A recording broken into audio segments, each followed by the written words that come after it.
মুসলমানদের দেশে, ৩.৫ লক্ষ মসজিদের দেশে, যেই মসজিদগুলো থেকে দৈনিক ৫ ওয়াক্ত আল্লাহু আকবারের তাকবীরের ধ্বনি আসে, এই দেশের মধ্যে তথাকথিত নাস্তিক আবুল সরকার আল্লাহকে নিয়ে বাজে মন্তব্য করবে, কোরআনের অপব্যাখ্যা করবে, আর মুসলমানগণ ঘরে বসে থাকবে, তা কোশ্চিনকালেও হতে পারে না। কথা বলেন ঠিক কিনা?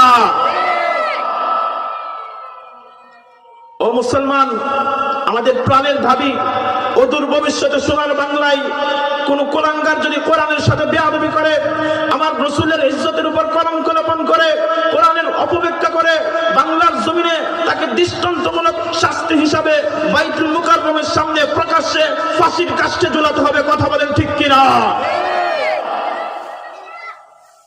এই আওয়াজ ধরে রাখতে পারবেন তো মুসলমান? ময়দানে যদি রক্ত দেওয়ার প্রয়োজন হয় রক্ত দিতে পারবেন তো ইনশাআল্লাহ? কোরআনের মহব্বতে, উলামায়ে কেরামের মহব্বতে, খতমে নবুয়তের মহব্বতে উলামায়ে কেরামগণ যদি রাজপথে ডাক দেন, সকলে উপস্থিত থাকবে।